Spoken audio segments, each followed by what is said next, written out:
இன்றைக்கி ஒரு குட்டி விலாக். என்னடா 12:30 மணிக்கு மேலே வண்டி எங்கேயோ போயிட்டுருக்கேன்னு பார்க்குறீங்களா? ஆமாங்க, லுசைல் பாலிவுட் பக்கம் தான் வந்துச்சு தம்பிகளோட.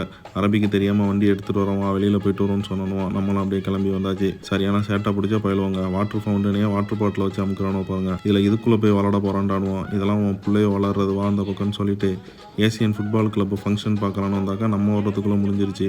ஒவ்வொரு ஏசியன் கண்ட்ரியும் சூப்பராக செட் பண்ணி வச்சுருந்தாங்க. அப்படியே ஒன்று ஒன்றா பார்த்துட்டு சவுதி அரேபியா பக்கம் வந்துச்சு. பார்க்க ரியல் ஒட்டகம் மாதிரியே இருந்துச்சு. அப்துல்லா தடவை பார்த்தா ஆனா பெண்ணான்னு கண்டுபிடிக்க முடியலை. ஒட்டகம் உட்காந்துருந்ததுனால நம்ம கொஞ்சம் நேரம் மஜ்லிஸில் உட்காந்துருந்துட்டு அப்படியே நடந்து ஒமான் வந்தாச்சு. ஒமான்லேருந்து நடந்து துபாய் வந்த களைப்பில் ஒரு டீ குடிக்கலாமேன்னு சொல்லிட்டு டீ கடைக்கு போனாக்கா ஒரு டீ 4 ரியாலாம். வெளியில் 4 டீயை 4 ரியால் தாடான்னு சொல்லிட்டு 2 டீயை வாங்கி ஷேர் பண்ணிக்கிட்டே அப்படியே இந்தியா பக்கம் பார்க்க போகலே அவ்வளோ கல்சரை. 4 டவருக்கு நடுவில் தான் இந்தியா வச்சுருந்தாங்க. இந்நேரத்தில் கூட ஆட்கள் வேலை பார்த்துக்கிட்டு தான் இருந்தாங்க. இந்தியாவுக்கு வந்தாச்சு. இந்தியாவோட சிறப்பான தாஜ்மஹால், சந்திரயான் விண்கலம் 3 வச்சுருந்தாங்க. இதெல்லாம் பார்த்துட்டு ரூமுக்கு போக மணி 2:45 ஆச்சு.